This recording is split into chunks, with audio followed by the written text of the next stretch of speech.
Alright, starting up the stream. Peace to Knicks Nation. This is Thursday Night Knicks. CP from the KnicksFanTV. My man Jake from the Knick Podcast. This is the Knicks NBA trade deadline special live stream.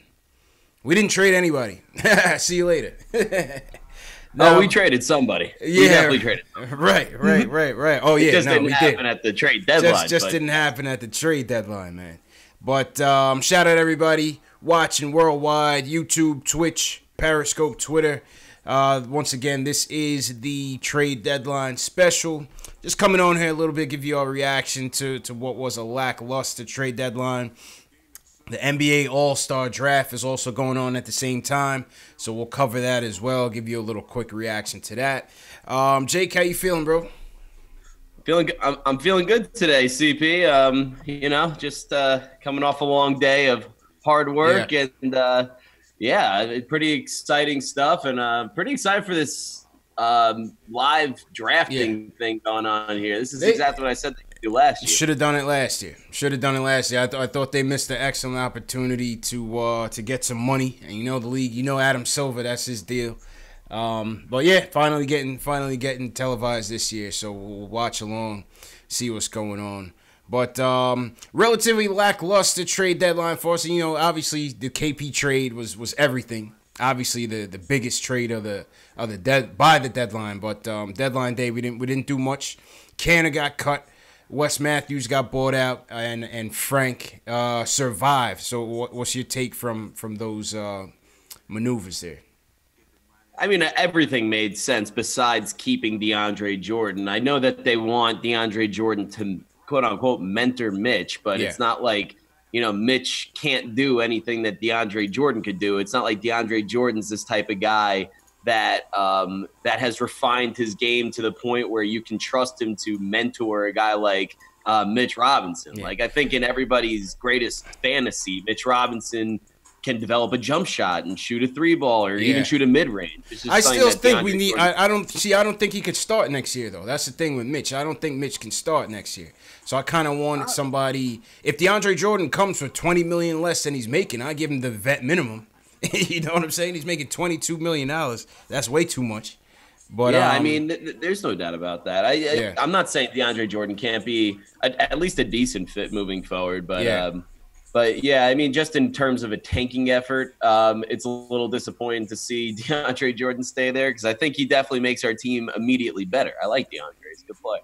Yeah, no, I like him. And I think, you know, Fizdale definitely is rating him. I think, obviously, they probably will consider him if Kevin Durant comes, and we'll talk about KD's tirade in a little bit.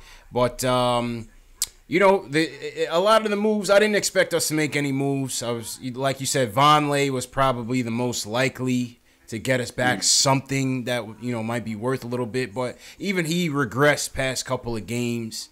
You know, his stock definitely dropped a little bit. Moutier, I didn't think we were gonna get anything for. The Canner trade, I thought the salary was just way too much. You know, I knew the buyout. You expected the buyout to come.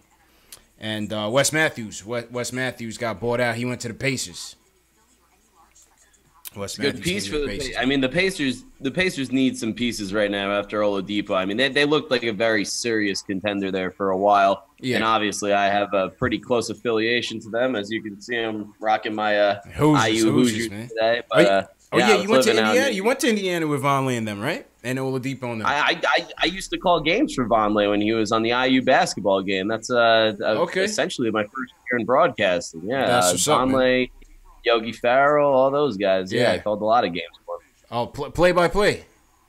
Yeah. Oh, that's dope, man. I mean, I had my own radio show on WIUX, the student radio for Indiana University students, and but yeah, I did play-by-play for the basketball teams as well, and I knew Vonleh and Yogi back in the day, and funny story was when Vonleh declared for the draft after his freshman season was over. I saw him in the cafeteria, and I just walked up to him like, Vonleh, man, like, you couldn't just stay one more year for us? Yeah. He's like, I got to make that paper, bro. I got to make that paper.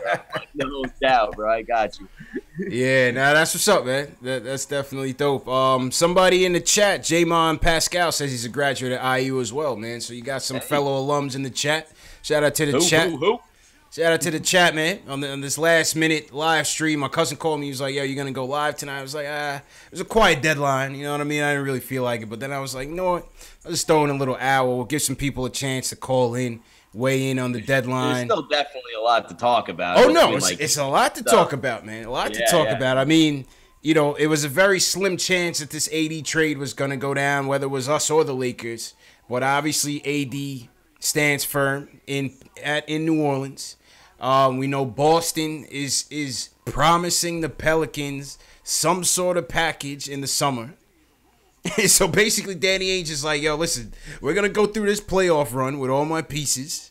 And then in the summertime, we'll talk. We'll see who I'll give you. I might give you Tatum or something. What do you think? You know, you got to give Danny Ainge just a lot of credit because he is the type of GM that the Knicks just never had. First of all, he makes smart moves as opposed to stupid moves. Yeah. But the correct radio term for what Danny Ainge has is stones, and they drop down to the floor. Yep.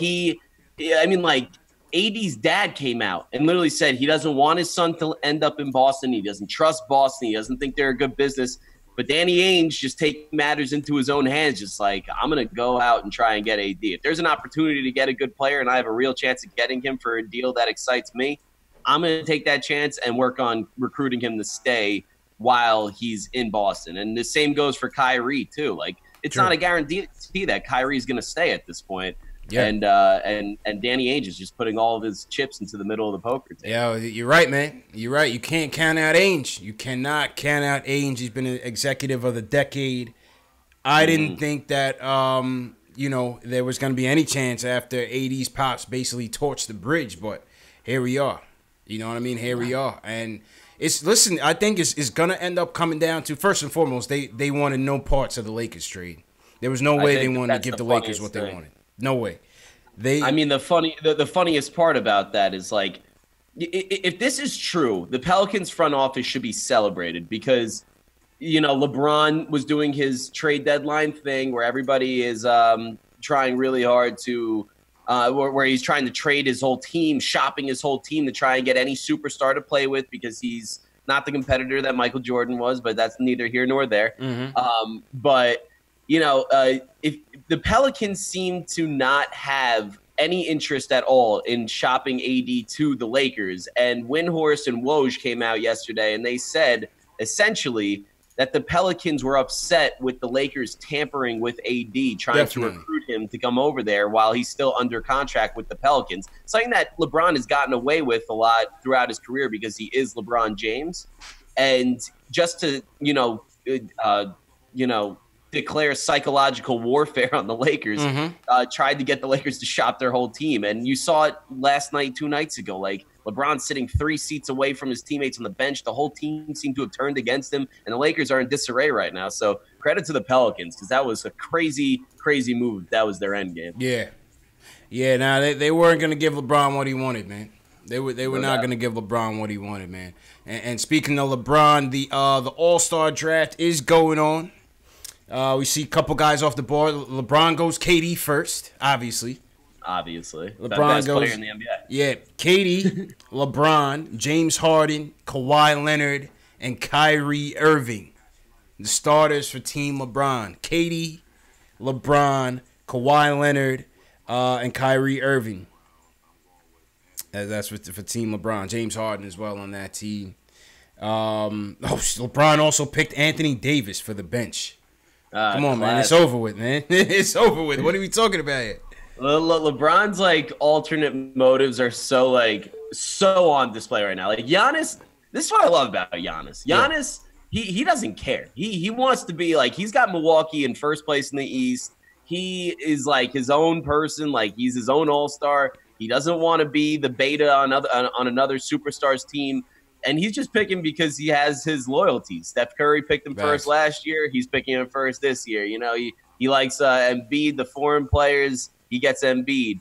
But LeBron, he wants to recruit people for the summer. So, he's picking KD. Oh, and he's got Clay. He just picked Clay. Oh, this is over. This is over, man. Forget about it. This is literally a recruit trip. Forget about it, man. All it is. Let's take a look at the Greek Freaks team. Shout out everybody in the chat. What's going on, people? Just over here chatting with Jake. Hit that thumbs up button for your boys. Definitely subscribe to the channels. Let's go to the phones, Jake. Let's see who's on. Wants to chat. Ed in New Haven wants to talk about why we should not trade for Anthony Davis. Ed, how you feeling, bro? Hey, how's it going, guys? Chilling. What's going on? I wanted to make a couple points on this, actually. Yeah. Is it okay if I say them? Yeah. Well, first of all, you know, they're going to demand everything from us. Our young players, our top pick from this year, and our future first-round picks. Mm-hmm. Right? Yeah. You're going to have to pay. In my opinion, it's not a fact. Like, I think he really put the Knicks name in the news to put pressure on the Lakers to trade for him. So why would we want a guy who's using our name to get himself pushed around the league? Yeah. I mean, I think the Knicks talk is real, man. What do you think, Jay? I think it's real. So I don't know anything off top, you know, to say. Are we talking about AD? AD. Well, the thing that I'm hearing about AD is that I'm trying to think of the potential trade packages that we could offer for AD. Because if you have a chance to get AD, you get AD. He's 25 years old. He's like a top 3 talent in the NBA. Mm-hmm. Yeah, he has those injury concerns. But what it all leads back to essentially is if let's play the hypothetical game here. The Knicks get the number 1 pick in the draft, and you know consensus is that it's Zion Williamson. Do you package, you know, Frank, Zion, and let's throw Alonzo Trier into this situation for AD? And in that situation, I say absolutely 100%. But they're gonna want everybody. No doubt. They're gonna want Knox and Mitch. You're gonna have to put Mitch in the deal and Knox. All 5 of them. They're gonna want like that. They're gonna want something heavy, man. They're gonna want something heavy, man. I was anybody that follows my account, the Lennox on Instagram, Twitter, whatever, they know that I've been literally whining and crying for the past week over the KP trade. I hated it. Yeah. But what it was literally a play putting all their marbles into the middle of the table, shoving their chips into the middle of the table, saying that we are going all out for KD and Kyrie or Kemba or whoever it is. And, you know, if it wasn't for the Knicks' history, I wouldn't mind the plan. But we've tried this over and over again. Never works out. Never works. But if you get KD and Kyrie, then, yeah, you sell every other part to get AD in that situation. Because you have AD, KD, so and Kyrie. You would put the whole house on it. Oh, absolutely. You get those 3. Those guys are top 10 talents in the NBA. I'm not doing it, man. And then and then what else? That's a mistake. What else? Who's on the bench, Jake? You're going to give up all the young players, all your assets, all that flexibility out the window. I mean, look at what LeBron has been doing the past 10 years of his career. I mean, he went to the Heat. They had 3 max contract guys in the top 10 of the NBA in their primes. And then the rest of the team was filled with a bunch of guys that were vet mins and a couple guys. That's different, though, Jake. That's different. That's a different guy, man. That's a different guy. Can I make one more point? Yeah, go ahead, Ed. One more point. It's also a move that just destroys our culture building. Goes against everything Scott Perry everything out has the been window. Preaching. See you later. Building through the draft, rebuild and this, signing free agents. But did they not just do that by trading KP for a bunch of other people that don't really fit the system right now? Trading our franchise centerpiece for not really for actually. Scraps? Tell him, Ed. Let him know, Ed. He was a no guarantee player. This KP has a bad knee. He was not playing this year at all. He didn't prove anything on the Knicks as much as we were in love with him. He He was an all-star at 22, but yeah, I guess that's nothing. Go ahead. What do you got to say about that, Ed? Let me hear something, man. It's actually, if we get KD and Kyrie, it's a brilliant move. I don't know about you, but these things don't have to happen overnight. Yeah. No. If the Knicks get KD and Kyrie, it was a brilliant move. It was absolutely a brilliant move. We get KD and Kyrie. But as a Knicks fan, I don't see why so many Knicks fans are jumping to the conclusions that we're automatically going to get KD and Kyrie just because they're free agents. KD hasn't hinted that he wants to be a Knick or has any affiliation to the Knick, as was the case yesterday. Kyrie, he was tight yesterday. He was tight. People asked him about it. He's just like, I just want to play basketball. I want to play this season. Man. I want to win the championship. Like, this is what I'm doing. You guys are trying to get it between me and my teammates. Appreciate the call. Go ahead, Jake. He hasn't hinted that he wants to be on the Knicks, but this is the Knicks doing what the Knicks do, and everybody wants to praise him, praise Scott Perry and Steve Mills and all these guys for pulling this trade off. But to me, it reeked of classic Knicksicism, where they just yeah, I know you didn't. I know you didn't like the trade, man. You didn't like the trade. I've literally been sick for the past week thinking about this trade. It's more of the same. It's more of the same. It does reek of more than the same on the simple fact that nobody ever lasts here, whether it's a star player or a draft pick, and that's the fact. You can't deny that. But in this situation, it was a little bit different though, because in this situation, they didn't want to be here. And probably because of that very same fact. I have trouble believing that KP just straight up said that he didn't want to be here. I think that, just like anybody, he voiced his concerns about the Knicks not winning and the Knicks, the culture that the Knicks have. Because the Knicks have stunk for 20 years. Who the hell wouldn't have a problem with that? Right. But I think that the Knicks did KP a real disservice here. And when you're supposed to buy into a franchise centerpiece, they didn't do that. And to me, it just seemed like they were trying to get rid of anybody that Phil Jackson had his paw prints on just to get a fresh start. And if that's the case, that's fine. But be honest about it. They tried to demonize KP through the media by leaking all this information that KP didn't want to be here. But who's releasing all this information? It's all of the Dolan drones that work. It's all KP's camp could have easily clapped back with information on their own. It was clear they didn't want to be here, bro. And I get the frustration. I get the they want to get rid of Phil's people. They wouldn't just want to exile. Why would they just want to exile KP like that? That it doesn't make sense. Why would they want to do that? I agree, it doesn't make sense. But the thing is that it seemed like they wanted to exile KP because he was a Phil Jackson guy. Just like most James Dolan regimes, and this one is no different, they have the alternate motive of demonizing the past culture and trying to move on from the past culture as opposed to moving forward with assets that you already have while simultaneously banking on assets you don't have coming to the Knicks. I mean, listen, it's a gamble. It's a gamble. And I didn't want to get into this KP debate, but I'll just say this. It's the gamble they had to take. He didn't want to be here. It was clear he didn't want to be here. It was clear that his brother wanted to take him in a different direction. And I agree with it. You know what I mean? I can't knock them for wanting to do that, for not trusting the process and wanting to put KP, who has a limited shelf life. We know that based on the injuries, based on his size. The odds are not in his favor for a long, long career. You know what I'm saying? Yep. So I don't have an issue with it. I don't think it was a case of the Knicks trying to push him out the door. I don't think they would do that because they would want him here for the rebuilding process. You know what I mean? Listen, I wish that was the case. It just didn't seem like that. And also, we're not going to ignore the point that they did sell KP at his lowest value point ever. If he did want out of the door, he got hurt. He got hurt. You know what I'm saying? He got hurt, but let him play. The guy's been working all year to make a comeback, and he looks better than ever, even on the side. Like, everything that gets released, he's been working his ass off. Like, yeah, but I don't believe that they held him out. You believe that they held him out on purpose? Then why would Dallas hold him out? What's Dallas's impetus? What's their impetus for holding him out? They don't have the draft pick. I don't think they're holding him out. I just think that we got a horrible return on value for him, and the whole point – you don't salary dump a franchise centerpiece, a potential game-changing player who's 23 years old. I just think that it was a stupid move. And this isn't me saying that I don't think we got nobody in return. I love Dennis Smith Jr. Anybody that knows me knows I love Dennis Smith Jr. But to say that Dennis Smith Jr. is half the talent that KP is, you're wild. No, I'm not saying that. But you got to understand he's coming off of ACL surgery. You know what I mean? It's going to be a low cost. What do you think you're really going to get for a guy coming off ACL surgery that you never seen play in a year and is going to, once again, sit out this whole year?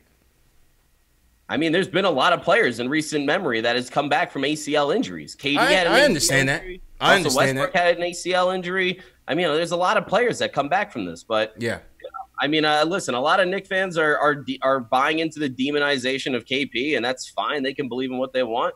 Just what I believe in. I just think that this is more bad business and more leaked information about, one of our star players. This is now the second star player in the last 5 years that have parted ways with the Knicks and got pretty blasted through the media. And I think that people like KD and Kyrie will see this and ultimately not want to sign with us because they see what's going to happen to star players in New York if they are unable to win a championship. And that worries me a little bit personally. I mean, listen, all fair points. It's all fair points. Listen, they have a long way to go before they rebuild their image. You know what I'm saying? But this was a breakup, I think, that will serve both sides well. He didn't want to be here. Get him out of here. Listen, obviously the goal is going to be to get these two players in the offseason, maybe get AD as well. And if they don't do it, you gotta just keep rolling with the flexibility, man. You got that flexibility. They would have had to attach an asset to Timmy or Lee to get them out of here to get that flexibility. I don't look at it as a straight up salary dump. I look at it as a salary dump, and you get an opportunity. You get an asset in Dennis Smith Jr. Yeah, he's not on KP's caliber, but if we get these two guys, all this is gonna be forgotten. It's a lot of ifs. It's a lot of ifs. I get it. It's a lot of ifs. I'm whatever. I mean, like, it is what it is. It happened, and hopefully the Knicks can get it going moving forward. It's just a large part of me, and I see the chat blowing up. People don't love this take because KP has been demonized by fans and whatever. But for me, I've been a fan for 26 years now, and Steve Mills has been there for 20 of them, and 20 of them have stunk because Steve Mills has been there. It's very hard for me to trust the Knicks front office trying to sell us on a pipe dream at this point after 20 years. So I've been seeing a lot of PTSD comments in the comment section. Yes, that's fair. You can the chat's coming for you tonight, Jake. You can definitely say that I got PTSD. That is a completely fair thing. The chat's coming for you tonight, man. All right, let's go to the phones. Back to the phones. Shout out to everybody in the chat. Anybody new, just give me a hashtag new so we can shout you guys out. All right, Max, you up next, man. What did you think about this lackluster trade deadline and yeah, man, everything else? What's good? CP, Jake, what's good? What's good, bro? What's happening? Listen, first of all, I had the chat lit today because they were talking about Frank, and I had to get him, bro. I had to do it. I don't know if the Frank haters are mad that he survived the deadline, man. I don't know. I think a lot of the Frank haters were coming at you, Max. What happened, man? I don't know, man. But I had to handle my business. The real Knicks fans always beat the ill-informed ones. Yeah. They don't know nothing like that. So one of the guys named Ace said Dennis Smith was the best point guard we had in the last 20 years. And I said, you know what? You can't talk to these guys, man. No way.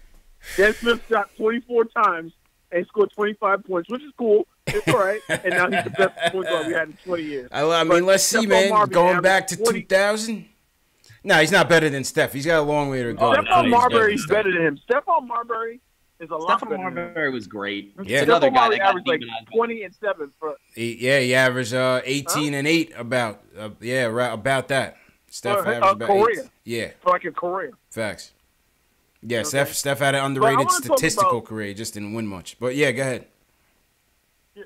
All right, so I want to talk about the Knicks moving forward, right? Okay. Because I think the Knicks are the closest. I know this is going to sound strange. They ever been to winning a championship. They have ever been. Whoa. And I know people go, what? What? Listen, people talk about the Knicks and Casper. Knicks has never been in this position. Ever. Never, ever. Not even 2010. They only had one max slot. And they had freaking, I think, Eddie Curry on the team. Who? You want to play with Eddie Curry? Nobody wants to play with Eddie Curry. I don't even know. Eddie Curry could be selling crack in Chicago right now. Nobody knows what Eddie Curry's doing right now. He's probably eating cheese. You know what I'm saying? Nobody wants to play with Eddie Curry. Remember how lazy Eddie Curry was? Oh, my God. But it was terrible. Knicks literally have 2 max slots in the best free agent class since 2010. Not only that, if they were to strike out, they just continue moving forward, piling assets. This is the best position they've ever been. Now, I got to get at Jake, for this KP take. Mm-hmm. Anybody who was paying attention saw how he was switching. And I want to tell you something, right? I was talking to my cousin, right, who's a LeBron fan, right? And then he texted me what Woj said. It's so crazy how the whole thing – he texted me what Woj said about KP. Remember, they said, oh, KP's meeting with them. Yeah. You know what I said? Mm-hmm. Yo, they're going to have to trade this guy. He's going to try to put 80 on us because this guy's always freaking complaining, man. What are you complaining? You got a torn ACL. Prove you can play first. And I know you said, oh, people have torn ACLs. Yeah, but they're not 7'3". That's the point. That's the big difference. 7'3", human bodies are not meant to be that tall. It's not like, it's not, I don't know how you can put it. Because Yao Ming was 7'4". Yao Ming only played like 8 years. You know what I'm saying? Well, in fairness, he had a lengthy career in China before he came. He had a lengthy career in China before he came. He had a lengthy career. He was also 320 pounds. You know, it's different. KP has, you know, KD had an ACL problem, and he's 7 feet tall, and he's about the same size as KP. I don't see why KP isn't the type of player that can come back from this. I just think it sounds like a giant spin zone when you're trying to say KP can't come back from an ACL. It's not like he's carrying that much weight. I'm saying, listen, Jake, this is what I'm saying. I'm saying, KP, you just learned to wipe your ass. Don't tell me how to run my team. Don't tell me. You haven't even proved. Yeah, you have talent. You have a lot of potential. We see it. But you're not telling me what to do. Clarence Gaines sent him a shot on Twitter. He said, stay humble. Clarence Gaines told him to stay humble, man. Exactly. And you know he would know. Clarence Gaines would know more than any of them. He knows this guy switched up. It got to his head, man. It got to his head. And guess what? If we had to sacrifice the unicorn to get KD and Kyrie or KD and Kawhi. You got to sacrifice him, Jake. And Anthony. Yo, sacrifice. You have to do like the sacramental, sacrifice of the unicorn on Madison Square Garden soil to raise it from the ashes. But my point is, man. CP and Jake, my point is this: we cannot compare any time in history to this time right here. We have never been this flexible. We never had never Absolutely, ever. It has never happened. What about in 2009? You don't think 2009 we had a similar situation? What, that summer LeBron? Yeah. Yeah, we blew it in a year, though.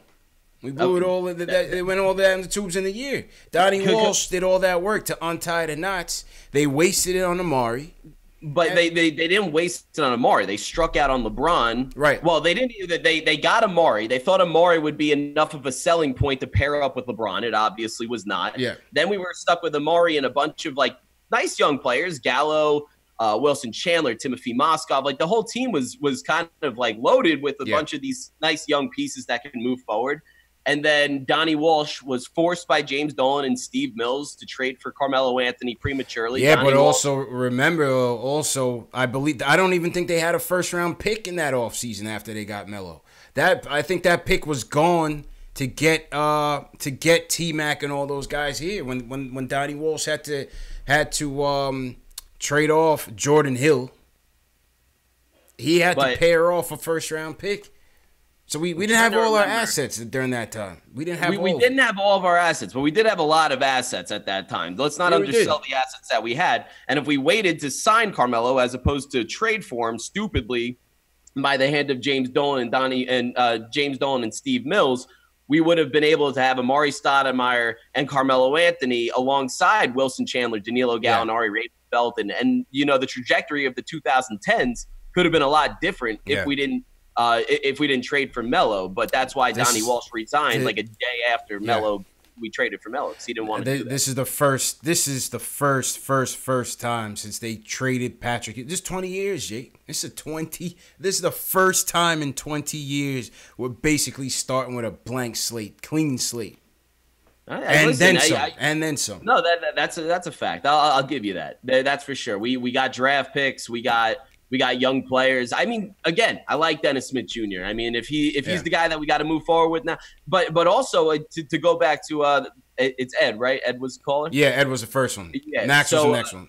So Ed, going forward, like he was talking about Frank. I know that this team's really trying to move out Frank because, again, I think that they're really trying to clean the slate of Phil Jackson players. The Euro train that we had going for us, I think, is kind of going out the door. But I think moving forward, like if you draft Zion or RJ or whoever you have planned, if you get the number 1 pick in the draft, I think Frank's a really good fit next to Dennis Smith Jr. I think he's an ideal fit because Dennis Smith. I want to see it. He's like a ball dominant player. He needs the ball in his hands. He's a good passer, good playmaker. And Frank, you know, he kind of likes to move off the ball and play defense, and that's not really Dennis Smith Jr.'s strong point. Like I feel like their weaknesses and strengths complement each other pretty well. So I don't think that they should be so quick to move Frank. I feel like him and Dennis Smith Jr. can complement each other pretty well. What do you think about that? I want to see it. I want to see it, man. I'm interested in seeing how that plays out. Will Frank have more success off ball with Dennis Smith Jr. on ball? We'll see. You know, like a couple callers alluded to in the last stream we had, Frank's success for this year and last was still at the point. You know, even though they try to force him at the 3 at times and at the 2 at times, is his best play this year, which was very limited, was still at the point.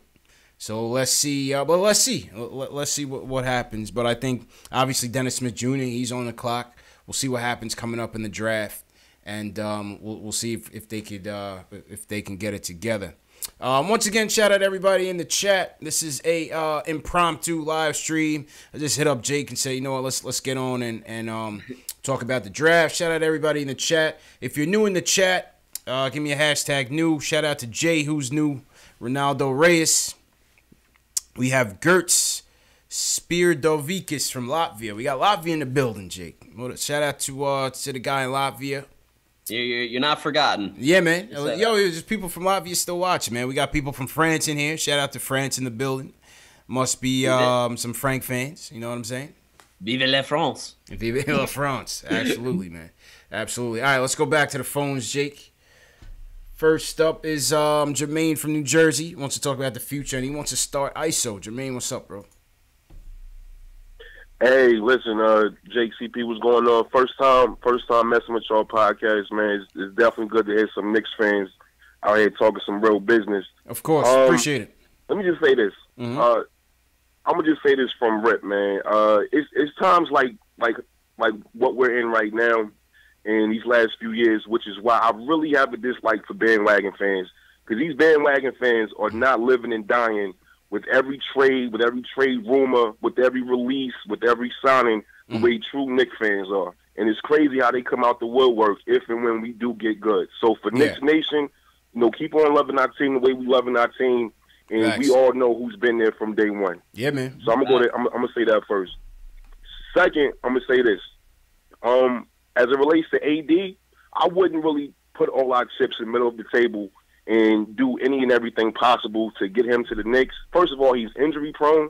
And second, if you take a real unbiased landscape of the East moving forward, Milwaukee and Philadelphia may be the only teams who are perennially in the playoff race moving forward for the next 5 years, especially if Kyrie leaves Boston. And see, Jake, this is why I say you don't make that AD trade. It's because we're still going to be behind the 8 ball, bro.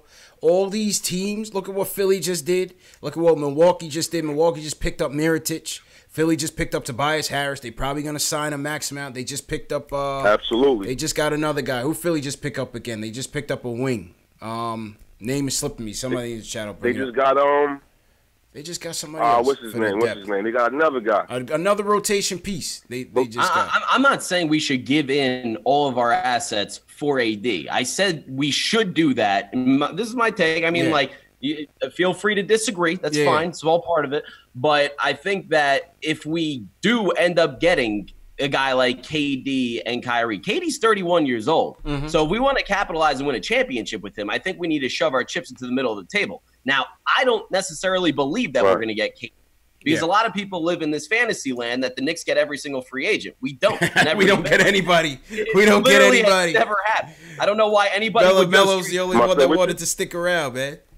But that's my thing. Like, if you get KD and Kyrie and you're ready to compete for a championship right now, I think AD gives us our best chance to become title contenders as opposed to the slew of young talent that we do have now. And then moving forward, you compete in the East. You'll be at the top of the East for at least 3 good years. Yeah. And then moving forward, you got AD, who's a Knick now, and he could be a Knick for life, and he's only 25 years old. He's only 25. I get that. So you can build a team around him. It's fluid. It's not like, go ahead, Jimmy. Go ahead, Jimmy. Yeah, and just a couple more things, and I appreciate the time. Yeah, no problem. For me, as a Knicks fan, going back as long as I can remember, man, for me, homegrown talent is not only something that I long for, but as Knicks Nation, I feel like we deserve to have homegrown talent. And it's in that vein, which is why I say give Alonzo Trier starters minutes for the rest of the season. Let this kid make his mistakes. Let this kid find out what his signatures moves are and are not. Let him build his confidence and play in this league and bring him back next year an incredible player. And let him be something that we've always had, that we drafted, that we saw something in, and let him be ours. Let him be part of whatever championship run we ever make in the future. I want that so badly. And also, too, it may be idealistic, right? But for me, I'm holding out hope, even though all the Knicks history tells me not to. I'm holding out hope for the whole KD, Kyrie, Zion situation. And I refuse to let anybody knock me off of that belief. And until I know for a fact that that's not going to happen, then I'll accept that reality then. But right now, as a Knicks fan, all we've ever had was hope, man. So that's how I'm looking at it. Appreciate it, Jermaine. Appreciate it, man. Jonathan Simmons was the guy I was talking about. Jonathan Simmons was a good pickup for Philly. Jonathan Simmons. So they got Tobias. They got Jonathan Simmons. They going for it. Philly's going for it, man. You gotta respect what Philly's doing right now. Yeah. You want to talk about shoving your chips into the middle of the table. They're not taking any chance. I mean, whether or not Jimmy Butler is the cancer they say he is still out on the table. But you're going to add another perennial all-star to the situation. On top of that, you don't know how that's going to work out personnel-wise. So Philly's going for it. You saw Milwaukee just traded for Mirotic, so they're trying to build on the depth. And then you saw Toronto trade for Gasol. Toronto got Gasol in there. What do you think about that trade? I think it's incredible.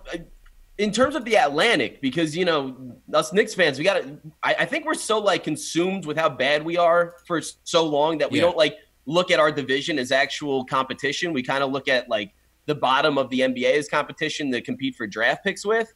But the Sixers and the Raptors are both in the Atlantic, and they both made gigantic moves to get pretty damn better than they were before today. A lot better, man. Marc Gasol, he's one of the best defensive centers in the league. He can also stretch the floor and shoot a little bit. Better than Valanciunas.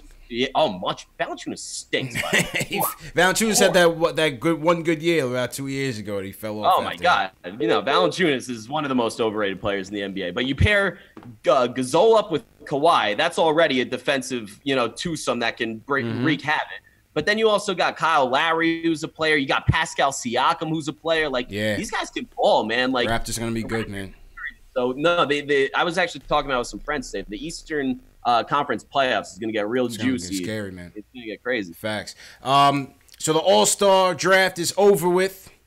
Team LeBron wins again. I don't know what the freak was thinking about, man, when he put this team together. So it's Greek Freak, Steph Curry, Kemba, Joel Embiid, Vucevic, Westbrook, Blake, Jokic, Paul George. It's not that bad, but it's an all-star team. Yeah, it's not going to be Chris Middleton, D'Angelo Russell, and Kyle Lowry.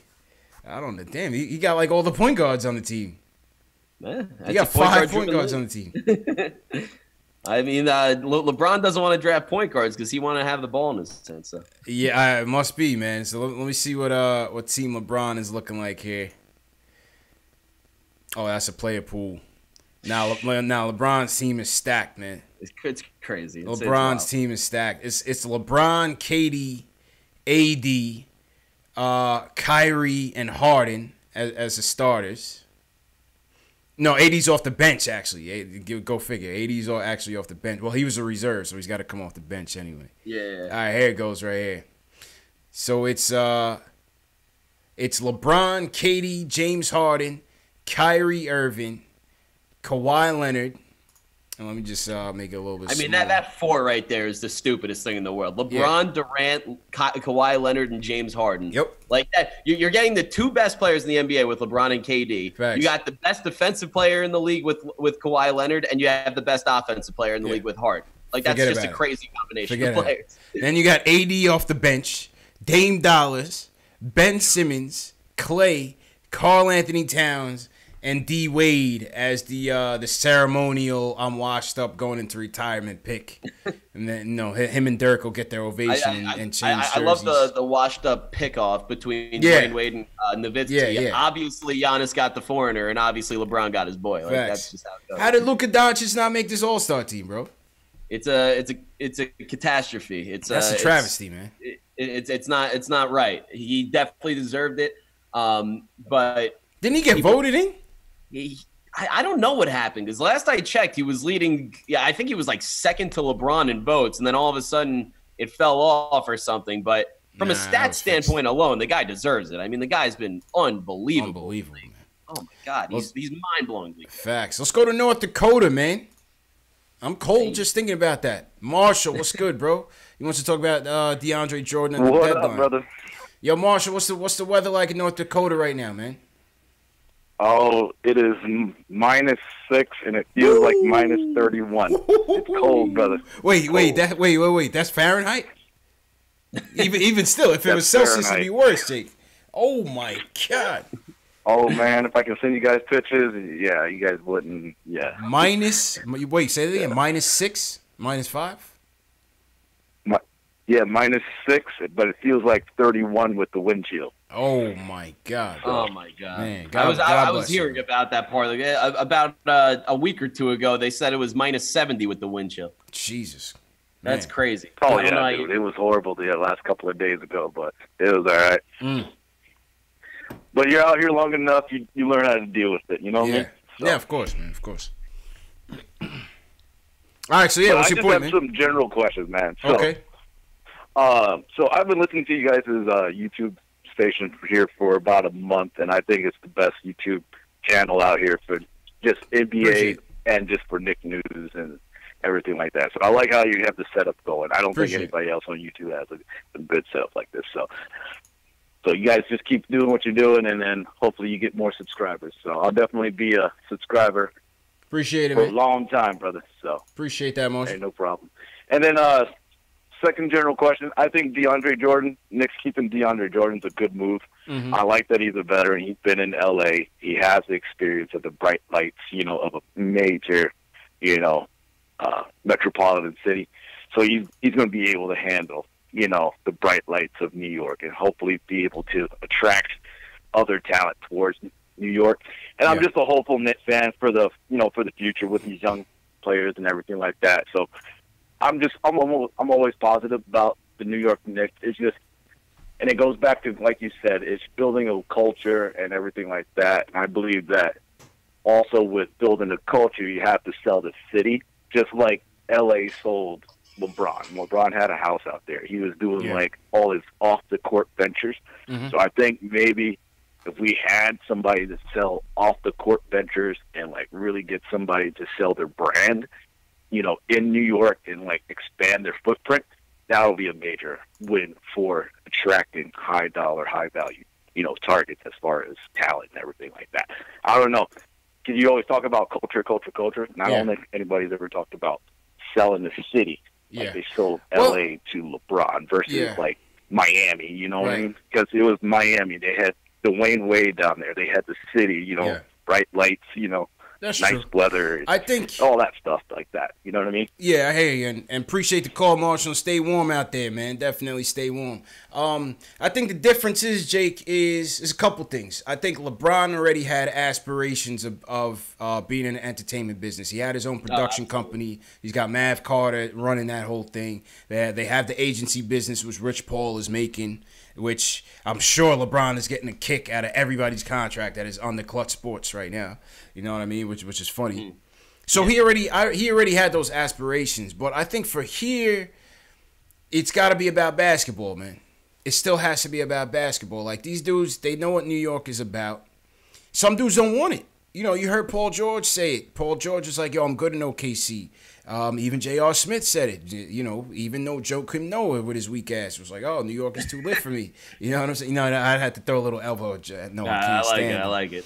So if there's one person you could throw jabs at constantly, it's Joe. Yeah. No, I think in this age, the market, like we've seen, the market, it means less to these players, I think, but it has to be about basketball. We have to sell these free agents on our young core, on the flexibility, on the coach, and on the management philosophy that we're going to bring forward into the future, man. Yeah, I mean, it definitely has to be about basketball, especially like the Knicks. Like when you think about Knicks, you think about tough basketball still, even though we're 20 years removed from it. But, you know, North Dakota, you know, it's funny that North Dakota brings up the weather because he brings up a fair point. Like we're talking about multi-millionaires. They could spend the offseason wherever they want, where the weather is nice and whatever. If they want to go to New York in the offseason when the weather's actually like bearable, that's good. All I can say is that I'm happy that we didn't play the Warriors at home in the past week, because then KD would have seen that it's like -10 here, and he's going to have to be here throughout the winter, and that's a different time for New York where it's just brick after brick after brick. Facts. And, you know, I could definitely see the allure of playing in a warm weather city like Miami or LA or even Golden State. You know, they get great weather there too. But no, you're absolutely right. It has to be about basketball at the Knicks. And you know, we have a fan base that is extremely passionate about pure basketball. I mean, whether or not they agree all the time is definitely not there because they don't. But if there's one thing at the end of the day that Knicks fans can all agree on, it's when they see good basketball or not. They haven't seen it in a while, but if they do see it, they'll know it. Yeah. And, you know, even after last night, KD's comments like, man, you guys are trying to attack me in the media and this and that. I'm just trying to play basketball. Like, people said that was a bad look for New York. I didn't see it that way. You see, me neither, because people think that it's a bad look because New York's media can be so ruthless, which they are. But the thing is that I think that if any superstar brings any type of winning culture to the Knicks, we're going to have such a long leash for them. Like, it's so easy to be the superstar of New York, or at least the Knicks, maybe not the Yankees, but the Knicks, as long as you're winning. If you're winning, the media is going to treat you like a god. When you're winning, they love you. Exactly. When you're winning, they love you. When they're losing, it's over with. And I've seen that with one of the greatest to ever walk these city streets, man, Patrick Ewing, man. Yo, them days, I don't know if you remember, you might have been a little bit too young days. And yo, them days, bro. Article after article, back page after back page. It just used to show Patrick Ewing, knees wrapped up in like gigantic bags of ice, trashing them. I mean, we ran him out of town, man. It was terrible. It was terrible how we treated him on the way out. I was young, but I definitely remember the latter stages of Ewing. Yeah. But I was born into this Knicks stuff, not so much by my family, but just because I guess my brain just gravitated to the Knicks for whatever reason. Yeah, that's good. But Patrick Ewing was the first like idol I had in my life. Like I worshipped him. I worshipped the ground he worked on. He was a god. And towards the end, it literally made me sick. I mean, my uncle stopped being a Knicks fan because of how wrong we treated Patrick Ewing at the end. You know, 15 years straight with the Knicks, 15 or 16. I think it was 16 straight with the Knicks. And then we traded him for scraps to the Seattle Supersonics with Vin Baker, who never turned out to be anything. Been cursed ever since, Jake. I mean, it was the first. It was the first of a laundry list of bad business moves that the Knicks made because you know superstars see that stuff and they're like, "Who the hell would want to play in New York when they treat their stars like that? It's not right." Absolutely, man. And shout out everybody once again in the chat. On this KD topic, before we get to the phones, we're gonna get back to the phones in a second. On this KD topic, you know, basically they were saying, for those of you that don't know, just to give you a background, they were basically saying how since the KP trade went down, you know, KD was basically hiding from the media, was ducking the media after postgame, was skipping postgame press conferences. And last night must have been the first time that he met with the media in almost a week. And, you know, he let him have it, man. He let him have it. He basically said, he said, listen, I don't have nothing to do with the Knicks. I don't know why KP got traded. You know, I'm just trying to play basketball. And I thought he handled it well. I don't think it's a negative in our situation. I just think these guys are tired of hearing about it, man. These guys are tired of hearing about it. I think me and you were talking because I felt like this is summer LeBron on steroids. Only because of the expansion of media into social media now. Like, it was around when summer LeBron, but it's even bigger now. You know what I'm saying? It's way bigger. There's not a person in the United States that isn't part of social media at this point. And if they are, I certainly don't know them. Yeah. But I think that last night was kind of funny because you saw the two different approaches of how to handle the media. There was the LeBron side and there was the KD side. Facts. LeBron is a politician more so than an athlete. Like he is always trying to talk himself up to living up to his expectation when really, you know, LeBron coming into the league, if you said that he would have, you know, created super team after super team and wound up with 3 championships at the end of the day, you probably would have been unimpressed with his whole entire career. KD seems more of a basketball purist to me. Like he just wants his game to do the talking and he doesn't love the media. And I didn't have a problem with what KD said. So, like, you had LeBron last night sticking up for Harrison Barnes getting benched mid-game because he got traded mid-game. Yeah, he got traded mid-game. He tried to simultaneously take the side of the player while also bashing the team, while also sticking up for the team because he's actively shopping his whole entire team. It was like it was a crazy, crazy Instagram post that made absolutely no sense. I don't know what was going through his mind when he was drinking that wine, man. He's drinking that extra aged wine, that vino. That's a fact. And, like, he was straight politicking the whole entire time. Yeah. And then, meanwhile, you got KD getting up to the podium, like, smashing the reporters, literally saying he doesn't trust them and he just wants to go out and play basketball. And I started getting to a debate with the kids that I work with about, like, the 2 ways that these were handled. And I said, I prefer the KD way any day of the week. Like, definitely. Yeah, maybe he doesn't, you know, mess with the media that much. He doesn't like the media, but what he said was true, and I believe it. You gotta leave him alone, he just wants man. To play basketball, you know? Like, I like that. You gotta leave him alone. Just let him play, man. These dudes are trying to win a championship. Like, you don't. The whole thing. Of course, they're on social media hearing it every day. Of course, a teammate is getting asked about it every day. The media's got to get off of it, man. I mean, listen, media's doing their job. You know what I'm saying? I mean, the media's doing their job. You can't stop the media from doing that. They're gonna doing their job. It's a hot topic. And they get paid to cover the hot topic because that's what people want to see. It's a big business, but at the same time, you got to understand it has to be a balance. You got to understand the player side of things. Let's let them play. Like the whole Kyrie thing last week when he was here was just cringeworthy, bro. I cringed when Cassidy Hubbard from ESPN was doing a post game interview and was like, "Oh, so what do you think about the Knicks?" And the Knicks, I'm just like, "Yo, he plays for the Celtics."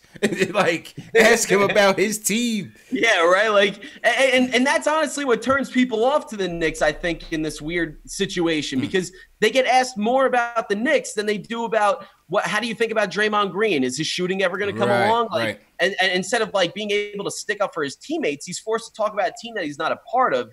And like, it just draws their minds like, what am I going to have to deal with if I actually become a Knick?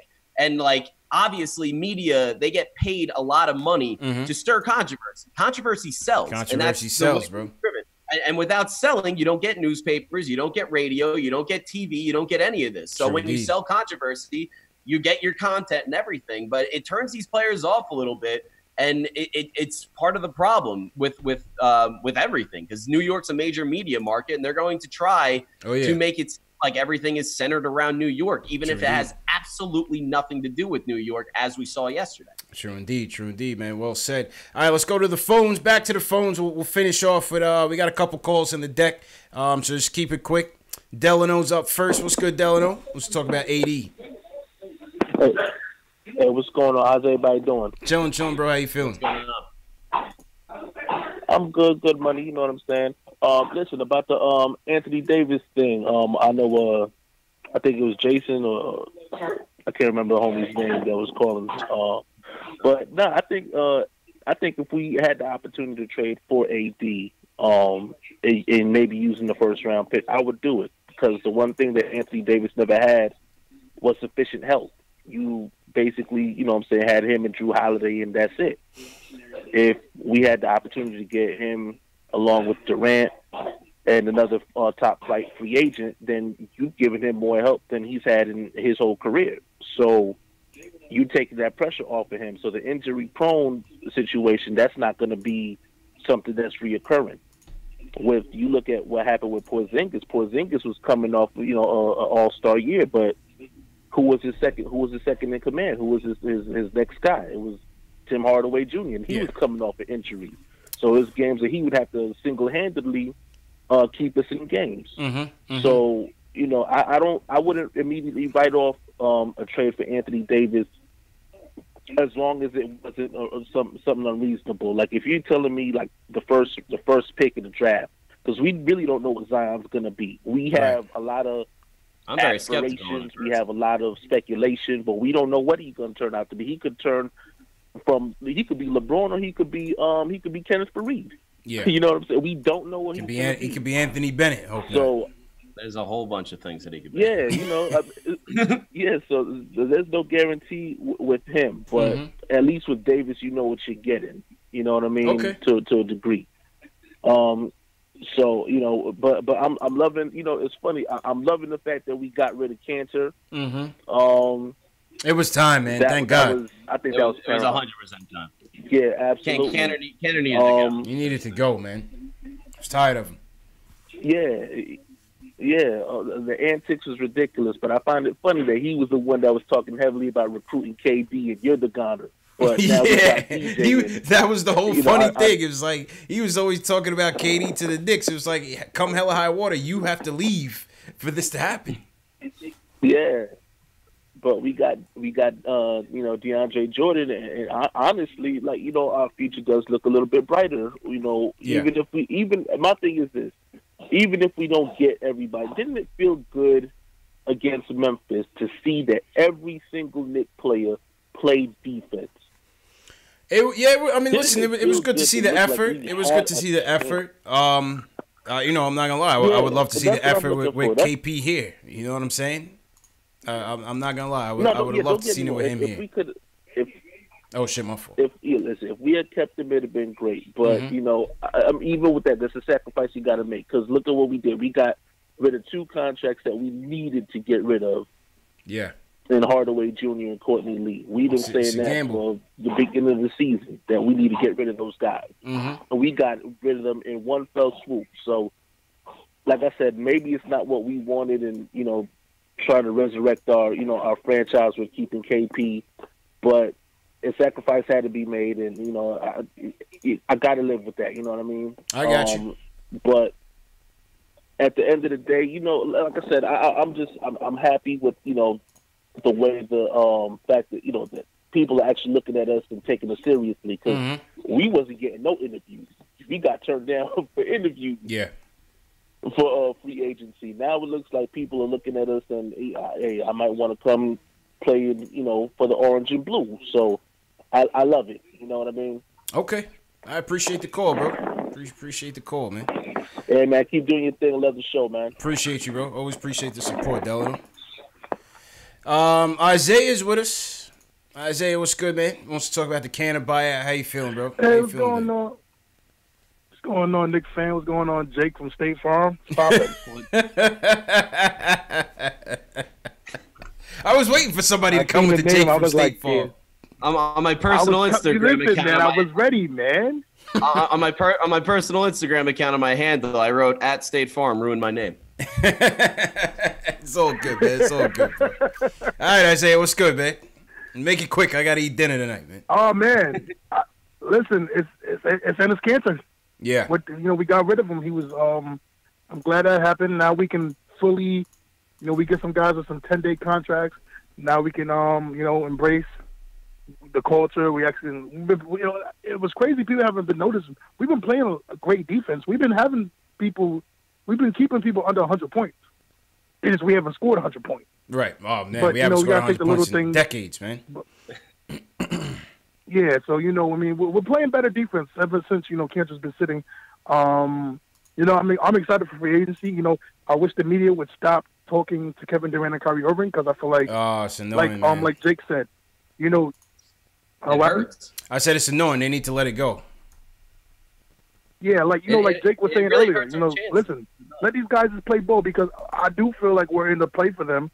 But stop pissing them off and stop making them rethink of coming to us, because you keep talking to them and it gets annoying. And like you said, I was cringing when the lady asked Kyrie, Oh man, how do you feel about this? It And was it's like, terrible, man. he's on the Celtics.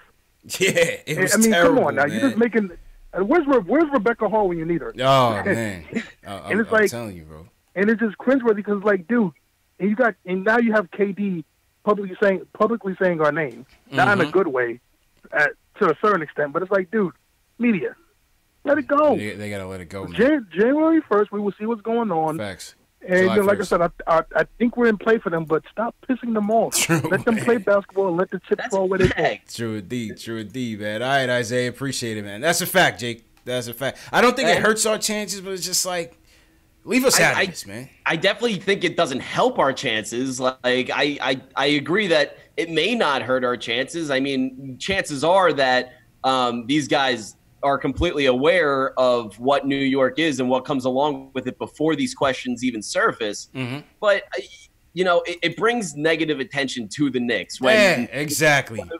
When they're getting asked about the Knicks and they're on the Warriors, like, just keep our names out of your mouth. You're the reporter. Shut up. We don't want you to talk on behalf of us. That's all. That's it. That's not all. too much to ask. Simple and plain, man. All right, next up on the docket, Banger from New Jersey wants to chime in on KP and the deadline. Banger, what's good, bro?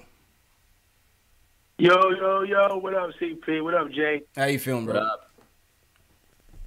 Not much, man. Been listening to you for a couple months now. It's my first time calling in. Yeah, appreciate you, man. Hashtag new.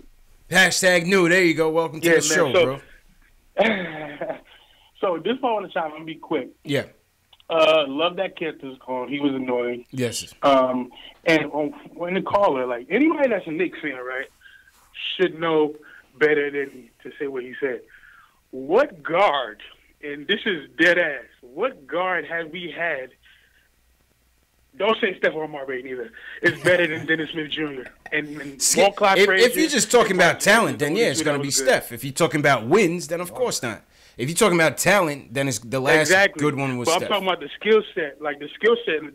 Watching Dennis Smith, he looked like he controlling the area. Like when he comes up the court, he looked like he's about to take over. Like, I'm not scared to come past the half court line. People like Frank, the Chris Childs, even though I loved him, all them point guards, they was not on. We never had that. It was them, and then we was going against the Allen Iversons, Steve Francis killing us. We never had good guards. Yeah. Please let all Knicks fans need to stop lying to themselves. Besides Mark Jackson at the point, running with Pat, True. We never had no good guards. So thank you, Dennis Smith, for coming. We never had good guards. Yeah. All right. Appreciate what the call, man. I want to shout out the chat real quick. Joe Curry saying Michael Ray Richardson. There you go. He's not wrong. I mean, if he wasn't such a big cokehead, he would have been a fantastic player. Facts. But we got to get. I mean, listen. If we, like I say, if we're talking about skills, just pure skills, then the last 20 years, Steph is up there. You have to give it to him. I mean, no, there's no doubt. I mean, the last caller, I mean, he brought up a good point. Dennis Smith Jr. is definitely up there in terms of talented Knicks guards. He has potential. He definitely has the potential to be a game-changing guard. But he's criminally underselling what Stephon Marbury was. Yeah, Stephon Marbury was like Carmelo Anthony. He was as good as anybody. He just had a horrible team around him. Yeah. And just mentally, he just wasn't there, as we've seen over and over again. Yeah, he definitely had a couple breakdowns in there. Facts. All right, couple more calls, man. I got to eat dinner and get out of here. Jamal from Jersey says the Knicks aren't to blame for trading Cantor. So Jamal wants to counter Jake's point, I think. Jamal, what's up, bro? Cantor? Or KP? I said KP. Did I say Cantor? KP. Yeah, I was just talking about the KP thing, which I'm basically over, but he ran himself out of town. He overplayed his hand. He wanted his family and friends and everybody working for the team like Carmelo and Steph had. Mm-hmm. And he just was disgruntled for a guy that never played. And he was injury prone before the ACL. So I'm just glad our front office was ready and moved him out like a smooth criminal. And now we can move on. There we go. My second thing is guys are absolutely insane if they think Stephon Marbury wasn't the truth, because he was. Stephon Marbury was better than Dennis Smith Jr. Ross Strickland was better than Dennis Smith Jr. Definitely. Mark Jackson was better than Dennis Smith Jr. Yeah. And that's just off the top of my head. Yeah, easily. The last thing DSJ got a long way to go, man. He's just potential right now. Yeah, people are like selling themselves on Dennis Smith Jr. after 125-point performance. Like, you got to relax. Right. I like him. Don't get me wrong, but come on, nice, let's keep our shorts on here. Mm-hmm. The last point is with free agency, especially with these guys like LeBron and KD level, these guys choose their franchise. You think these young millionaires that's at the top of their profession is really coming on meetings and stuff in the summer and you're selling them on playing here? These guys have brand and business partners that tell them, listen, if you play in New York, this will grow like this. You'll sell X amount of shoes. There's no pitch that you're giving these guys. Yeah, they already got that make them want to play for you. Yeah. It's predetermined where they're going. Yeah, they know what they want to do. They know this they know already. What they want to do. Yeah, definitely, man. The public don't know this. LeBron chose to end his career for his second phase of life in L.A. Definitely. They did not sell him or pitch him on anything. No, that's true. That's true. All right, Jamal. Appreciate the call, man. Mike from Maryland's up and wants to talk about the KP trade. Mike, what's good, bro? What's up, man? First time calling. How y'all doing? Good, man. Welcome to the show, What's up? What's up? All right. Couple points real quick. When everybody come around and say the Knicks strike out in the free agency, I just disagree. One time we had LeBron. Of course, he struck out, but who did LeBron meet with? He met with the Knicks. Yeah. He was one of the people on his list. One of the only, 3-4 teams. It was, if I remember right, it was the Knicks, it was the Nets, it was Miami Heat and the Bulls, and then maybe the Clippers. I don't remember if the Clippers were in that group. Maybe the Clippers. AD trade, Knicks is on the list. Kyrie Irving trade, Knicks is on the list. We had one other opportunity. We had some cap room when we had Melo. Yeah. LaMarcus Aldridge said himself that he was going to come, but Phil Jackson didn't want him to play center and not power forward, so he decided to leave. But LaMarcus Aldridge was going to come and join the Knicks. I don't know how sure that was, but he did say that was one of the reasons why he didn't want to meet. Said that. LaMarcus Aldridge said he strongly considered coming to join the Knicks, but the whole thing with Phil Jackson and he wanted him to play center and KP to play power, he decided to move on. But he said he was strongly considerate. Yeah. He met with the Knicks. Mm-hmm. We canceled the meeting at the last minute and signed Ramen Lopez. That was Phil Jackson's stupidness.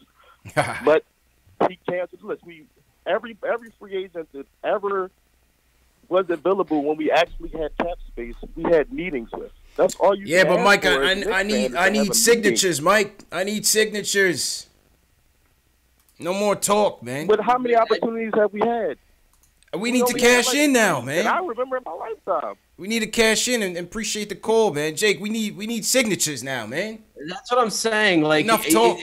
There's so many media-driven storylines that, they have a short list. The Knicks are on it. If I had a penny for every player that had a short list, the Knicks were on, I would be a wealthy man. Every single player wants to play for the Knicks. Nobody comes to the Knicks. Nobody comes. Say how many times we struck out on free agency? You could say almost infinite times. I feel like every player wants to his point, to his credit, all right? All right, I'll give him his point. LeBron, the second time around, LeBron didn't even give us the meeting. So that the only time we had the meeting with LeBron was 2010. I'm talking about the guys that even just I'm talking about anybody. Literally. I'm talking about dudes that actually meant make a difference. KD, that first time KD when he left OKC for Golden State didn't give us the meeting when Phil was here. Yeah. And it was LaMarcus Aldridge. It was those three. LaMarcus Aldridge, trying to remember. And I don't even consider LaMarcus Aldridge anything that all spectacular, but I'm just talking about high caliber profile players that were within our radar within the last, say, 10 years. Yeah. And most of that time we didn't have the money for them anyway. Yeah, that's a fact. I mean, listen, 2010 is definitely the time that we struck out. That will always, let me be rationally upset about, throwing all our chips on banking on free agency, because the one time we tried to do it, it backfired incredibly, and it set us back for 10 years. Here we are 10 years later, and we haven't done anything besides one decent year in 2000. Well, not decent. That year was incredible, but 2012. But the fact that our best year was a second seed in the East and a second round elimination to the Indiana Pacers is a joke. So if it backfires, if we strike out on KD, Kyrie, Kemba, and we wind up with like, say the Philly boys, like they don't re-sign Tobias Harris and Jimmy Butler. Say we get Jimmy Butler and Tobias Harris in free agency, and the Knicks front office tries to do that thing that they always try to do and try to spin it and be like, oh my God, we got Tobias Harris and Jimmy Butler. Are you going to be excited? No way. Is that worth it? I want no parts of Jimmy Butler on this team. No parts. Yeah, I want no parts of Jimmy Butler on this team. And this is part of my KP trade take, is that the only way that this trade pays off in clearing up cap space is if the Knicks have inside information that they are going to get KD. Yeah. The only way it works is if you get KD and some sort of combination of, Kyrie, Kemba. I wouldn't even say Kawhi is off the table, but you need KD in this situation. You need to land the superstar, and you put the chips in the middle of the table by trading KP. And if that doesn't happen, I'll probably be upset. Hey, all fair points, man. All fair points. Once again, shout out to everybody in the chat. Hit that thumbs up button for your boys. If you haven't subscribed to the channel and you're first time watching, we had a lot of first time callers today, so appreciate the first time callers. But if this is your first time watching, this is KnicksFanTV. You're also watching this on the Nick of Time show. Jake is from the Knicks podcast. We're giving you that Knicks independent media, unbiased takes, and this is the home for you, man. If you're a diehard Knicks fan, you have to subscribe to the channel, hit the notification bell so you don't miss any future shows. Today's episode, we just recapped the trade deadline that wasn't for the Knicks. Obviously, the KP trade took all the wind out of the sails, and today was just parting ways day. Today was buyout day for Enes Kanter and Wesley Matthews. So those guys are moving on. Thank God Canner's gone and Matthews wasn't here long enough for us to really care.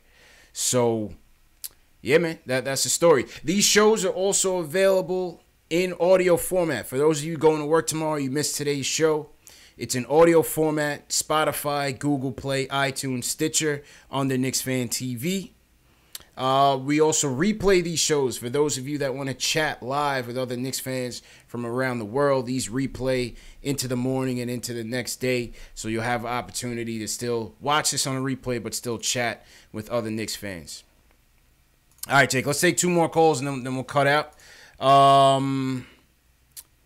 Let's go to JJ from Brooklyn. He wants to talk free agency. JJ, what's going on, bro? Hello? Yo, what's good, bro? Yo, what's going on? How you guys doing, man? Chilling, man. How you feeling?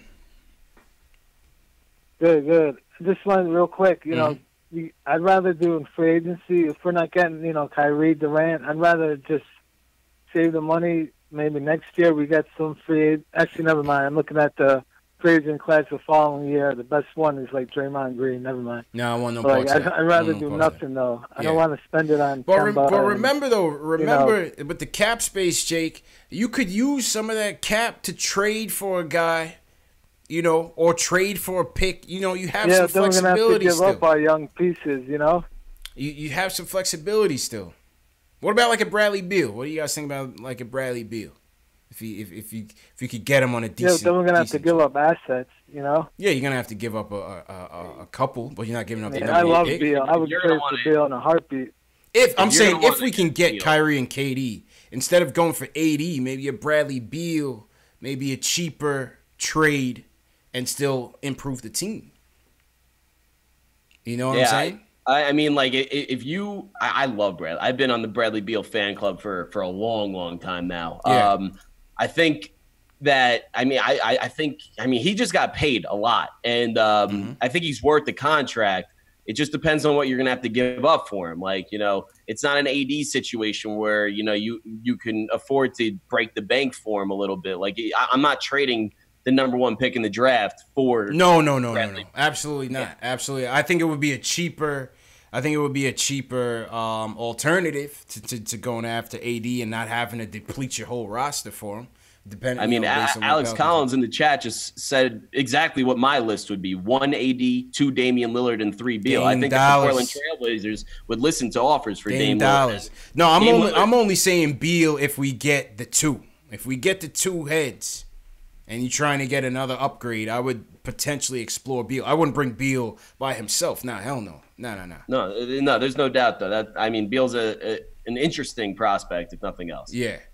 I would get Beal if he's my third guy, not first, not second. If he's a third guy, of course. Dame Dollars, I'm always intrigued by Dame Dollars. Dame Dollar, not only would he like be an incredible player because he is an incredible player. Yeah, New York would love Dame Dollar. Oh, of course. Between like his freestyle Fridays and everything course. like that, like he's one of the most likable personalities in the entire NBA right now. Dame Dollars is tailor made for New York, man. I love him as a player, man. Perfect. And he's hard too. He was you know, an Oakland native, you know, like he's got a little bit of New York grit in him too. So he's built for it, man.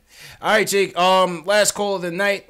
Because, you know, we want to bring it quick. I know we got some more calls in the queue, but we can't get to everything. This one's a different one. Dr. Shaw from Nashville wants to talk about how social media kills sports. Dr. Shaw, what do you mean, man? Oh, man, I mean, I know it's a touchy subject and all, man, but, you know, think about the clubhouse for the players. It's like how KD, he didn't go on no rant, but damn, you know, enough's enough. Yeah, you know, they don't want to hear about that, man. And and Stephen A. Smith and all them on the daytime shows, what all they talk about? Man, I ain't never seen that so many people talk about LeBron every day. Yeah. They didn't do that to Kobe and Shaq, man. Yeah. Damn, so what do you think about KnicksFanTV, man?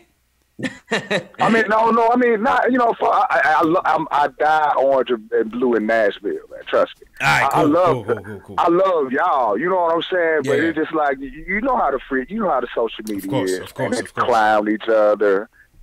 Now, if I was on the league, I don't know if I could tell them they can't have no cell phones and no shit like that. You know, but excuse me, but good. It's just a lot with social media comes along with it, and it get in like the D'Angelo Russell situation. Yeah, you see what I'm saying? That's like the younger generation, man. And the clubhouse need to remain in the clubhouse regardless of what go on. Right. Nothing social media should be putting out there, and it's an influence, fellas. You know what I'm saying? I know it's touchy, but it is what it is on that. Yeah. But hey, as far as the commentary with all what y'all do, I love it. I appreciate it, man. Appreciate it, man. That's what it is, baby. Dr. Shaw, man, hold it down in Nashville for us, bro. Sure will. Yes, sir. All right. That was Dr. Shaw. And Dave, I'm going to shut down the phones and before we close out.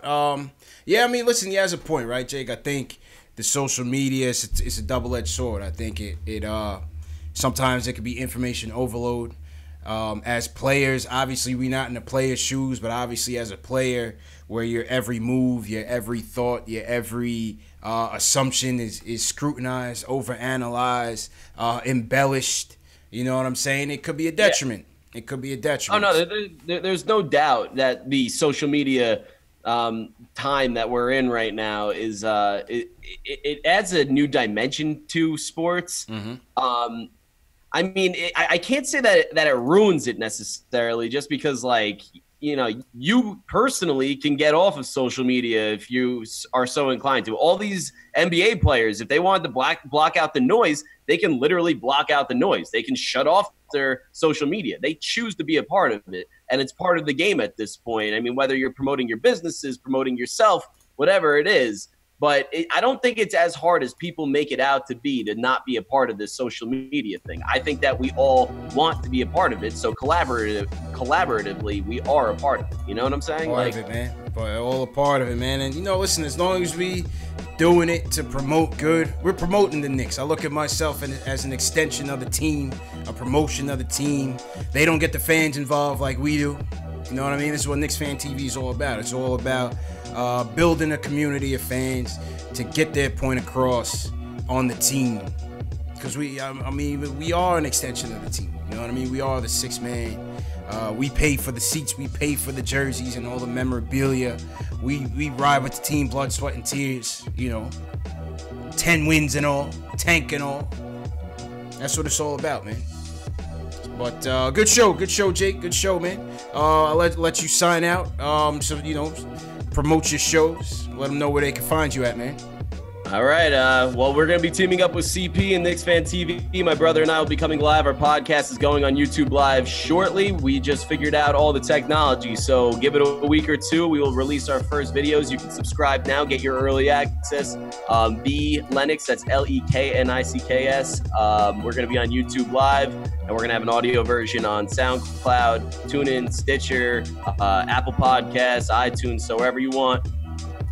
You can find our podcast at, and yes, sir. Thanks for having me on, CP. Appreciate you, Jake. Last minute impromptu stream, and shout out to everybody for watching, man. We had a good turnout today, maybe about 400 people. So shout out to everybody that watched the impromptu trade deadline show.